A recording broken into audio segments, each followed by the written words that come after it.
You think heartbreak comes from betrayal or lies. No. Mine started with a damn blueprint. A blueprint drawn by a man I was supposed to hate. Yet every time he touched my wrist to check the readings on his invention, my pulse betrayed me. Adrian Cole. The name alone was enough to ignite tension in every engineering circle in Chicago. He was brilliant, arrogant, untouchable, the kind of man who wore success like a tailored suit. And me? Ethan Hale. The kid with grease under his nails, working-class roots, and a last name forever tied to a failing workshop my father left behind. Our rivalry wasn't just professional. It was survival. He built machines that dazzled investors, while I patched up the scraps my family's company still clung to. So when his assistant cornered me after class and said Adrian needed a test model for a prototype he couldn't trust anyone else with, I laughed. Loud. Then I realized he wasn't joking. The offer was insulting, like asking a starving man to taste test a meal cooked by his executioner. But money was money, and the workshop's bills were piled high enough to drown me. Against every ounce of pride I had, I said yes. The first time I stepped into his lab, I expected sleek sterility, glass walls, and the hum of machines. What I didn't expect was the warmth of sunlight spilling through high windows, or the way Adrian looked at me. Not like a rival, but like I was an equation he couldn't solve. "Stand still," he said, voice clipped, as if formality could mask the way his fingers brushed my skin longer than necessary. His invention, a biometric suit meant to map muscle response under stress, fit tight around my body, tracing every line of me. His eyes, sharp as steel, flickered with something softer each time he checked the readings. And my heart, it raced, not because of the machine, because of him. I told myself it was nothing, a glitch in my body system, a misfire of nerves. But with each session, the tension between us grew. He asked questions no rival should ask. About my family, my dreams, the loneliness I carried like a second skin. And I, damn fool that I am, I answered. One evening, when the city outside drowned in rain, the power flickered. The lab went dark except for the faint glow of his monitor. Adrian stood close, too close, adjusting the collar of the suit around my neck. I felt his breath before his words. "You're trembling," he said quietly. I wanted to tell him it was the cold, the storm, the weight of rivalry pressed between us. But the truth was simpler. I was trembling because of him. And for the first time, Adrian Cole, the untouchable genius, looked at me like maybe, just maybe, he was trembling too. That was the beginning of the unraveling. The point where hate blurred into something far more dangerous. Because falling for your rival isn't just reckless. It's war against yourself. And yet, standing in that workshop, rain pounding on the windows, his hand still lingering against my collarbone, I knew the war had already begun. The storm didn't let up that night. If anything, it pressed harder against the windows, rattling the panes like some unseen hand demanding to be let in. The air inside the lab grew heavier, filled with the faint scent of solder and motor oil and something sharper I couldn't name. Adrian. He was close enough that every nerve in me buzzed. "You should go," I muttered, though I was the one standing rooted in place, incapable of moving an inch. "The storm's going to cut power for hours." He tilted his head, studying me as though I were still part of the prototype, like I was something delicate, volatile. His hand dropped from my collarbone, but not before his fingers brushed lightly against my skin. The contact was brief, accidental, but it left me burning. "You're shaking," he repeated. This time, his voice wasn't clinical. It was low, intimate, an admission. I forced a laugh that came out hollow. "I'm wearing a suit wired like a Christmas tree. Anyone would be shaking." He didn't smile. Instead, he reached past me to the generator switch, his arm grazing mine. "Sit down. The backup's going to take a minute." I sat because my legs had already betrayed me. The biometric suit clung tight, humming faintly as its sensors recalibrated in the half-dark. The glow of the monitors painted everything blue, turning Adrian's features sharper, his jawline drawn in shadow. He worked quietly, too quietly. For someone who usually filled a room with his confidence, he looked almost uncertain. It struck me then. Maybe I wasn't the only one unraveling. The next morning, when I walked back into the lab, sunlight streamed through the windows as if the night before had been nothing more than a fever dream. Adrian was already there, sleeves rolled up, hair slightly disheveled in a way that looked unintentional but perfect. He didn't acknowledge what had happened. He didn't mention the storm, or the trembling, or the silence charged with everything unspoken. He simply handed me the suit. Put it on. And just like that, the world snapped back into its cruel, calculated rhythm. But I couldn't shake the memory of his gaze in the dark. Days blurred into weeks. Each test bled into the next, until the sessions became the secret rhythm of my life. I'd wake, fix what was left of my father's machines at the workshop, and then step into Adrian's world. And in that world, we were supposed to be rivals. But with every adjustment he made to the suit, every brush of his fingers against my skin, the line between rivalry and something far riskier kept dissolving. One afternoon, he caught me staring. I don't even know what I'd been staring at. Maybe the way his hair fell forward as he scribbled notes, or the vein that pulsed faintly at his temple when he concentrated. But when his eyes snapped up and locked onto mine, heat shot through me like current through wire. "What?" he asked, sharp but not unkind.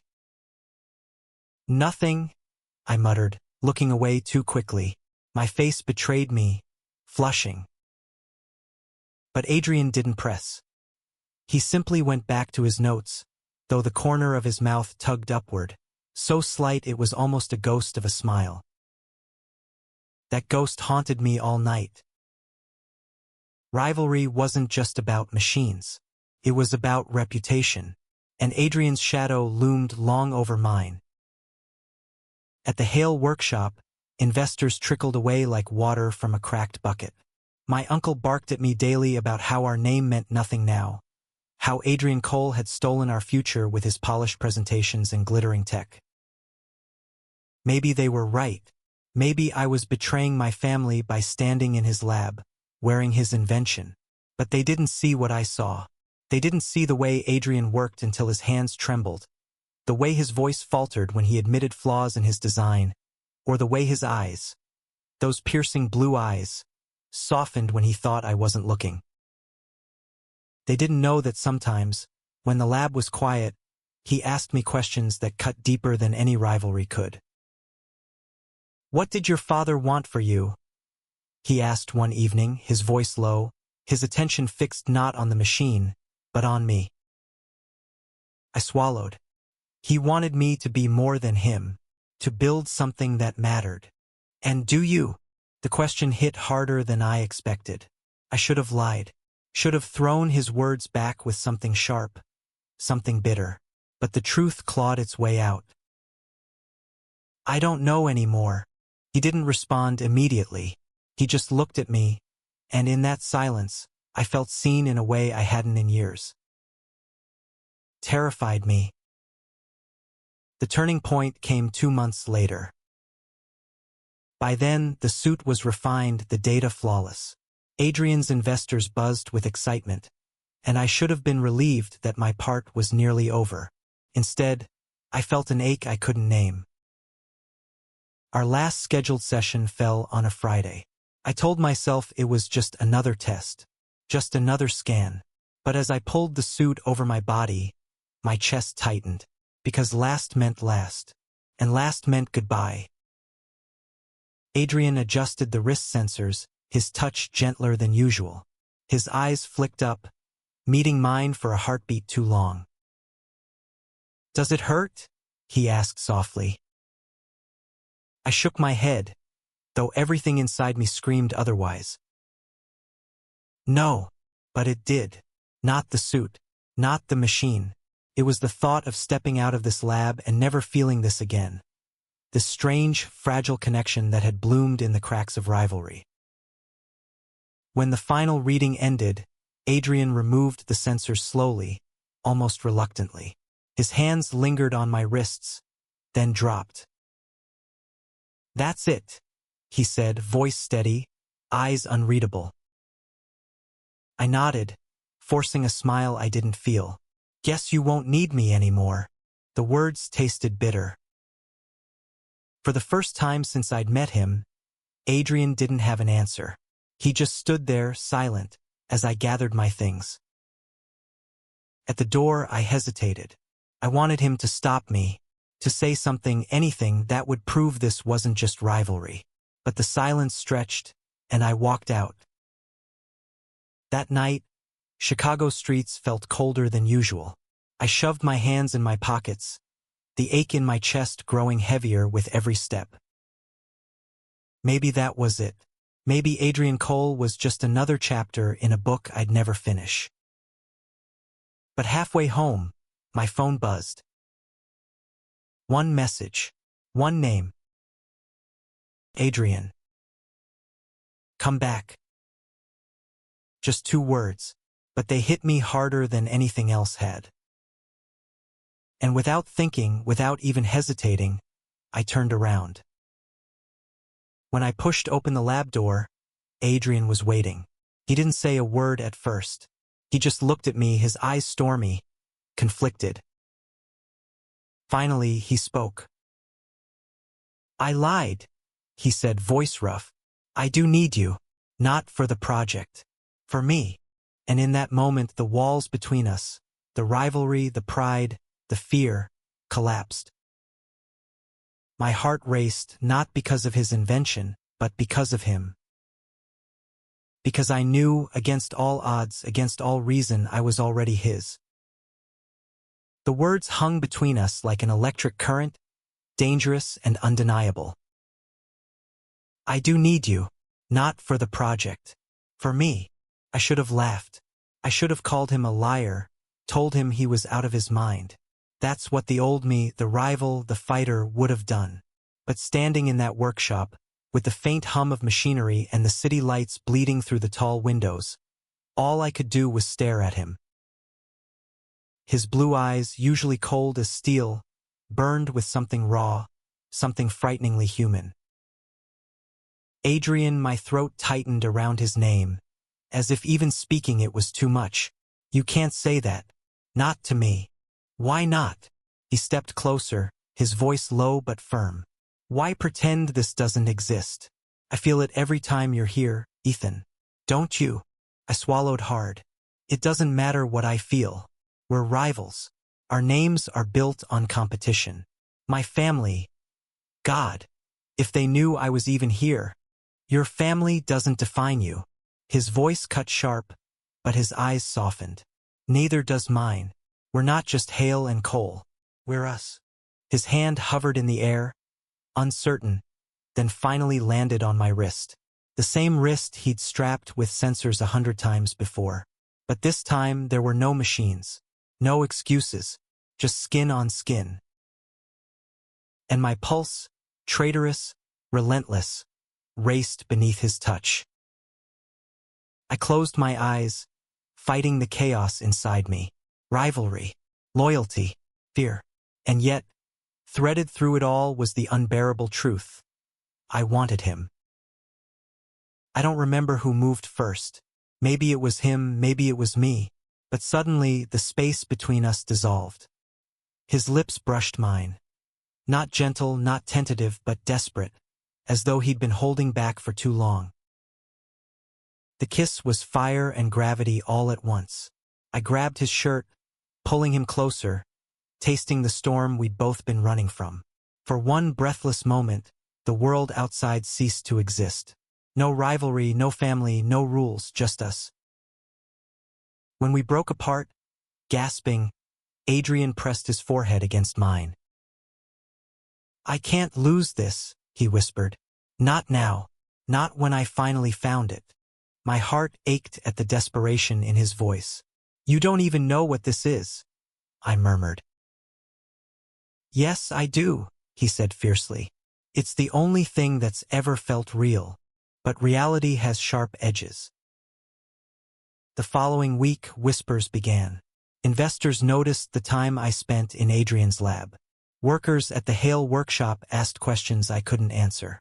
My uncle's eyes narrowed when I came home late, my shirt faintly smelling of ozone and solder. And then came the newspaper article.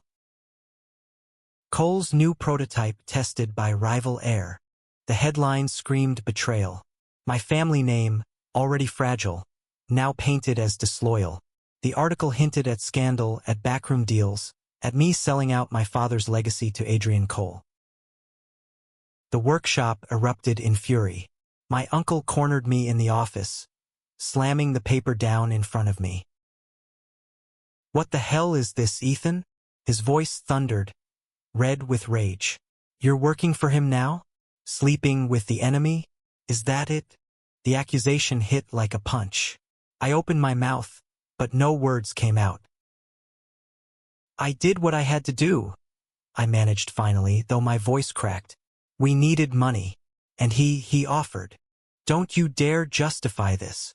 His eyes burned with betrayal. Your father built this name with his bare hands, and you're going to throw it all away for Cole? I couldn't tell him the truth. Not all of it. Not that every night in that lab, Adrian was breaking down the walls I'd built around myself. Not that it wasn't just business anymore, it was him. But silence condemned me more than words ever could. My uncle's face hardened. Get out. And just like that, the last thread tying me to my family snapped. I stumbled through the streets that night, rain soaking my clothes, my chest hollow. Adrian's lab was the only place my feet knew to go. When he saw me dripping on his floor, his brows furrowed. What happened? They know, I choked out. Everyone knows. My family, my name. God. Adrian, it's over. He closed the distance between us in 2 strides, his hands gripping my shoulders. Look at me. You are not over. You hear me? Tears burned hot, but I forced them back. They think I betrayed them, and maybe I did. You didn't, he said fiercely. You survived. That's not betrayal. I wanted to believe him, but all I felt was the crushing weight of being no one's hero. Days turned to weeks and the backlash grew louder. My uncle cut ties with me. Investors whispered about scandal. Even the streets I grew up on looked at me differently, as if I'd chosen Adrian over blood. And maybe I had. Because in the quiet of his lab, Adrian became my only refuge. He didn't flinch at the headlines, didn't shy from the whispers. He held me when I broke, kissed me when the world felt unbearable, and reminded me that rivalry didn't define us anymore. But love born in secrecy can't stay hidden forever. One evening, as we walked out of the lab together, flashbulbs exploded. Paparazzi, investors, strangers hungry for scandal. Their voices shouted questions that sliced through the night. Ethan, are you betraying your family business? Adrian, is this a publicity stunt? Are you two together? I froze. The world tilted, dizzying. Every answer I could give would destroy something. My family's name, Adrian's reputation, maybe even us. But then Adrian's hand found mine, steady, grounding. He didn't let go. And with that one gesture, the truth spilled out, undeniable. Yes, we were together. Yes, it was real. And no one could take it from us. That night, when the headlines exploded with photographs of us, the city roared with scandal. Rival inventors turned lovers. Betrayal disguised as romance. A legacy torn apart. But in the quiet of Adrian's workshop, none of it mattered. He kissed me slow, unhurried, as though the world outside didn't exist. And for the first time in months, my heart didn't race from fear. It raced from love. Ethan Hale, the boy who had lived in his father's shadow. Adrian Cole, the man who had been untouchable until now. We weren't supposed to fall for each other, but maybe that was exactly why we did. Because sometimes the heart doesn't follow blueprints. It writes its own. They say when you're caught in the storm, you either let it drown you or you learn to breathe underwater. I wasn't sure which one I was doing. The headlines refused to die down. Every newspaper in Chicago had my name splashed across it, tied forever to Adrian's. Rivalry turns romantic scandal. Hale heir abandons family legacy for Cole. They made it sound like some twisted soap opera, something meant for the front page of tabloids instead of the truth of my life. The Hale workshop's windows were boarded up the week after. I walked past it once, and the sight nearly gutted me. Dust on the machines, the smell of oil long gone, silence where my father's laughter used to echo. My uncle never spoke to me again. Not a call, not a note, just nothing. Adrian told me not to look back. But how could I not? Everywhere I went, I felt the eyes. On the train, on the street, at the coffee shop, strangers whispering, pointing, wondering if the scandal they'd read about was true. And when they saw Adrian beside me, holding my hand with the quiet defiance only he could pull off, their whispers turned to open stares. At first, I thought I could survive it. After all, I'd been the underdog my whole life. But being hated by strangers is one thing. Being hated by your own blood? That cuts deeper than any rival ever could. One night, I sat in Adrian's apartment, staring at the city skyline from his balcony, my chest aching with the weight of it all. "Do you ever think we made a mistake?" I asked quietly. Adrian leaned against the railing, his shirt sleeves rolled, his hair messy from the wind. He didn't answer immediately. He just watched the city lights flicker, as though the question deserved more than a quick response. Finally, he turned to me. "No, I think the mistake would have been pretending we didn't feel this. Pretending we weren't real. His certainty should have been enough. But my doubt clung stubbornly. And if the world never accepts us? Then to hell with the world." His voice was steady, unshaken. "We'll build one of our own." The simplicity of it hit me harder than I expected. Because while I'd been drowning in what we'd lost, Adrian was looking forward to what we could create. And God help me, I wanted to believe him. But belief alone doesn't quiet the noise. A month later, Adrian was set to present his prototype at the annual Innovators Summit, the biggest stage of all. Investors, journalists, industry titans, every eye that mattered would be there. And so would mine. I wasn't supposed to. Adrian had told me it would be safer if I stayed away. Less fuel for the fire. But I couldn't. Not after everything. Not when I knew how much this meant to him. The night of the summit, I slipped into the back of the auditorium, heart hammering in my chest. Adrian stood on stage, flawless as ever.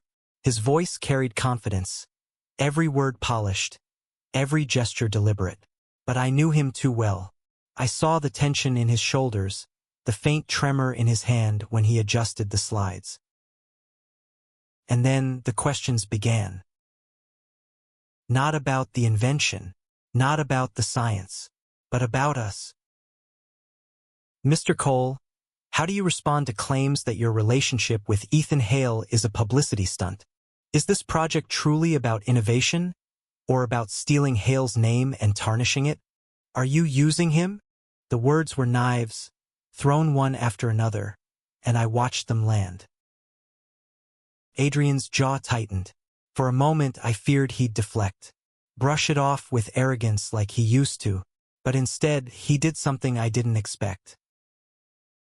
He looked straight at the cameras. And he told the truth. "I didn't steal Ethan Hale. I didn't use him. I love him." The room erupted. Shocked gasps, murmurs, flashes of cameras exploding like fireworks. Adrian didn't flinch. He didn't back down. He spoke with the same certainty he'd given me on that balcony. This invention is mine. But Ethan? He's not part of my work. He's part of my life. And if you can't separate the two, that's your problem. Not ours. Couldn't breathe. Not because of fear, but because for the first time, Adrian said it where the whole world could hear. Love. The word I hadn't dared to speak. The word that changed everything. The fallout was instant. The summit's coverage exploded across the country. Half the media painted Adrian as reckless, unprofessional, letting romance cloud his judgment. The other half hailed him as bold, fearless, a pioneer not just in science but in love. But none of that mattered. Not really. Because that night, when Adrian walked off the stage and found me waiting in the wings, he didn't care about applause or headlines. He cared about me. "You heard me," he said, his voice low, rough with emotion. I nodded, unable to stop the tears burning hot in my eyes.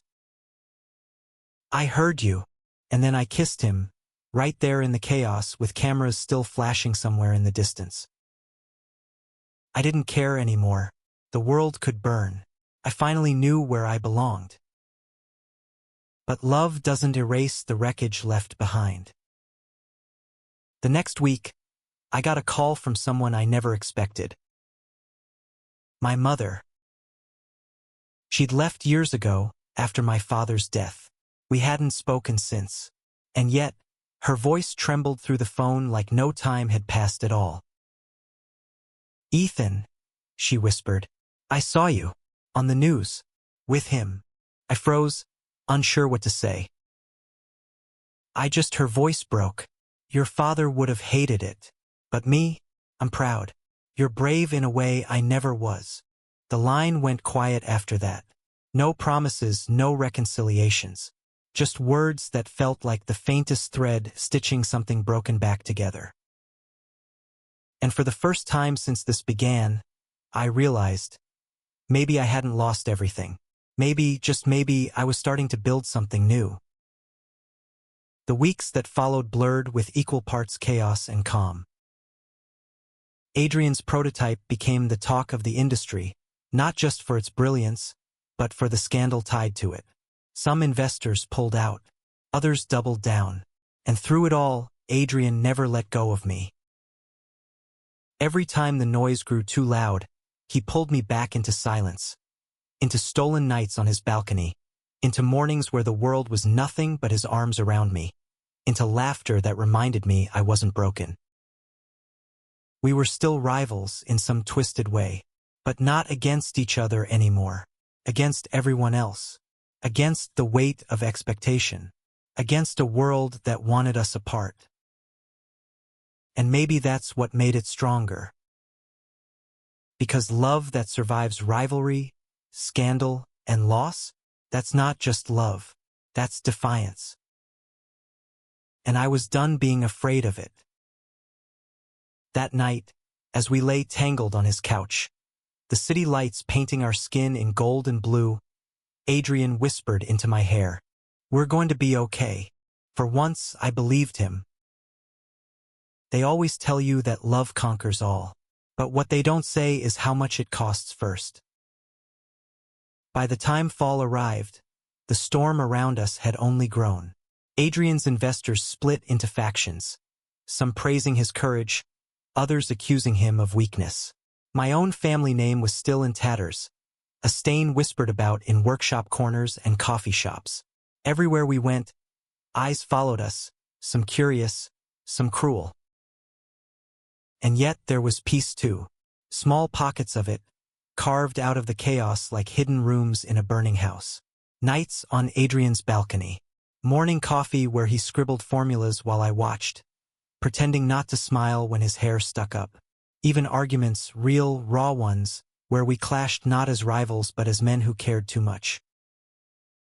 It wasn't easy, but it was ours. The true breaking point came one evening in November. I'd gone to visit the old Hale workshop, even though it had long since been shuttered. Dust coated the machines, the smell of rust thick in the air. I sat on the workbench where my father used to sit, his tools still scattered like he'd just stepped away. And I cried. For him. For the dream he'd built. For the son who'd failed him. I didn't hear Adrian come in. He just appeared in the doorway, his coat dusted with snow, his eyes soft when they found me. He didn't say anything at first. He just walked over, sat beside me on the bench, and took my hand. Finally, he whispered, "You didn't fail him, Ethan. You honored him. In your own way." I shook my head, voice raw. "I destroyed his name." "No," Adrian said firmly. "You freed it. You stopped living for him. And you started living for you. That's what he would have wanted." The words lodged in my chest, heavy and painful, but also true. And for the first time, I felt the weight begin to lift. The winter came fast, Chicago buried under sheets of white. I used to think rivalry was all I had, I admitted, watching the flames dance. That hating you was the only thing keeping me alive. Adrian smirked faintly, though his eyes were gentle. And now, I turned to him, my heart pounding not with fear but with certainty. Now I know better. You're not my rival. You're my reason. For a moment, silence. Then he leaned in, kissed me with the kind of reverence that stripped everything else away. When we broke apart, his voice was rough. "Then promise me something." "What?" "Promise me this isn't temporary. Promise me we're not just surviving the storm. We're building something after it." I looked into his eyes. Those piercing, untouchable eyes that had once terrified me, now softened by love. And I knew my answer. "I promise." The spring that followed was not easier, but it was brighter. Adrian's invention finally launched, hailed as groundbreaking despite the noise that surrounded it. My name, though still whispered with scandal in some circles, slowly began to change in others. Not the traitor, not the failure, but the man who had stood beside Adrian Cole when the world told him not to. And together we began building something new. Not Hale, not Cole, something that was ours. A small workshop on the south side, where Adrian's brilliance met my hands-on grit. A place where machines hummed with potential, where blueprints scattered the tables, where laughter filled the air as much as solder smoke. It wasn't just about inventions anymore. It was about legacy, not my father's, not his investors, ours. And for the first time, I felt whole. The night it all came full circle, we were alone in the workshop. The city outside pulsed with life, but here it was quiet, the machines sleeping, the blueprints stacked in neat piles. Adrian looked at me, his face half lit by the glow of a single desk lamp. "You know," he said softly, "if someone had told me a year ago that I'd fall for you, I would have laughed." I chuckled. "I would have punched them." We both laughed then, the sound warm, familiar. And when it faded, Adrian's hand found mine. "I don't care what the world thinks anymore," he murmured. "I only care about this, about us." I squeezed his hand, my chest swelling with a truth I could no longer deny. "Me too." And when he kissed me, slow, tender, endless, I knew we had survived the storm. Not just survived. We had rewritten the story. Not rivals, not traitors. Lovers, builders, believers. Two men who had chosen each other against everything. They'll write their headlines. They'll spin their stories. But only we will know the truth. That love is not a machine to be built or broken. It's the spark that keeps the world alive. And mine will always be Adrian Cole. Thank you for listening. If you find it interesting, Please like and subscribe to follow the next stories.